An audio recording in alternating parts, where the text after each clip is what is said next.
So here's just part of my bismuth extraction experiment. Got the idea from Nile Red and Puddin, and I decided I'd give it a go. I got max strength Pepto Bismol, which is 1040 milligrams per 30 milliliters, and it's a 355 milliliter bottle of Pepto. I've gone through several stages. I've probably wasted way too much time doing this stuff, but one thing that I couldn't stand was all the foam that would form. So one thing that I did is I put it through a couple cycles of using burnt alum to flocculate the binders, dyes, and phosphate stabilizers that are in solution. And so what you have left over, once you separate those components, the bismuth chloride, also, yeah, they remove the salicylic acid. And I don't know if you can see the fumes coming off of there. I'm going to put that back by the fan.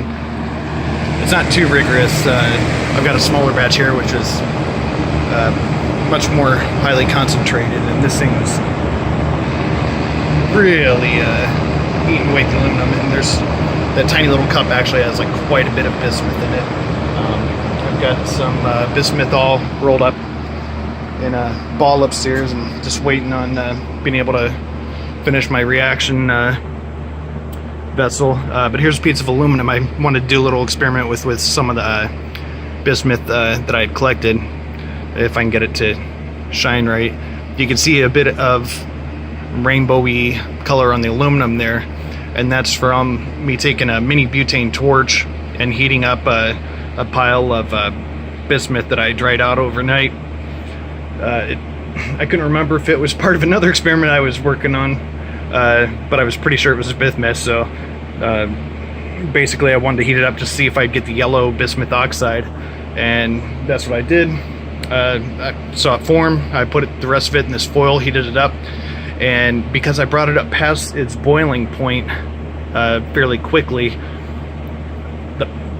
the majority of the pile was able to turn into bismuth oxide, but the fumes that were going away actually condensed on the surface of the aluminum here, and so there's actually a very thin coating of bismuth that you would see bismuth crystals.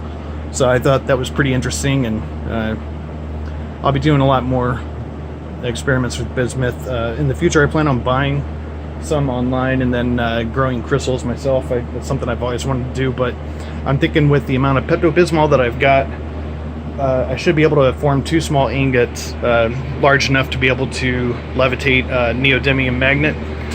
And but that's what I've got going on right now. My place is a huge mess. I'm trying to finish up the experiments I've got going on right now, but yeah, this bit here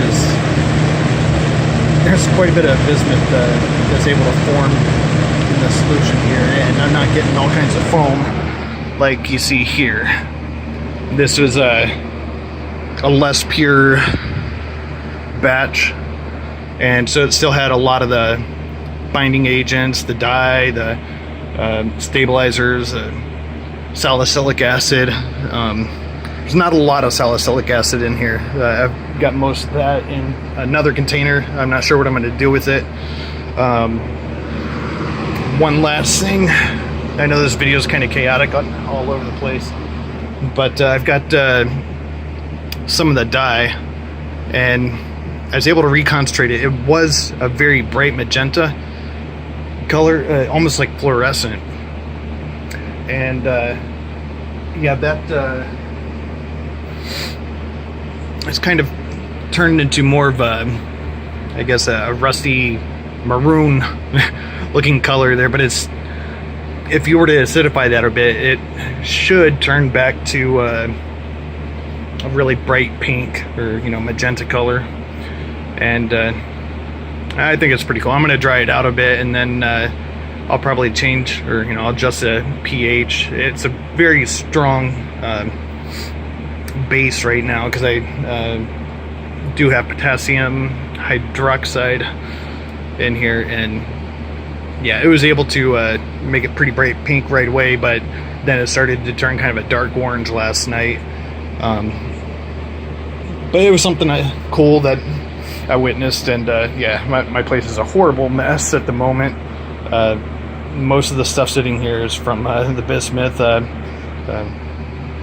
There's also dissolving chrome off of stem caps, and then I've got minerals that I've been dissolving, and this is just a little bit of solution from one of the igneous rocks that we've got here in Washington State. I'm not sure what's in it.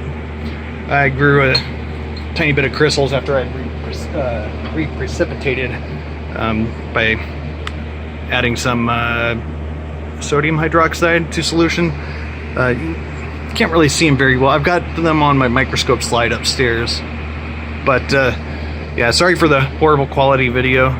Apologize like usual. But yeah, the little crystals they're fairly clear once you remove the rest of the brown goop.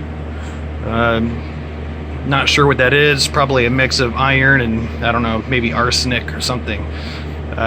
There's actually a lot of arsenic in the minerals here in Washington State because of the volcanic activity. But anyhow, that's what I've got going on. It's been a while since I posted a video, and thought, yeah, might as well show a little bit of progress of what I've been doing with the Bismuth experiment. I'm going to put together some better videos here in the future and get to posting more regularly again. I'm also going to be posting some more videos in lock sport. So yeah, I've got a lot on my plate for this year. But I'll see you guys next time. Thanks for watching.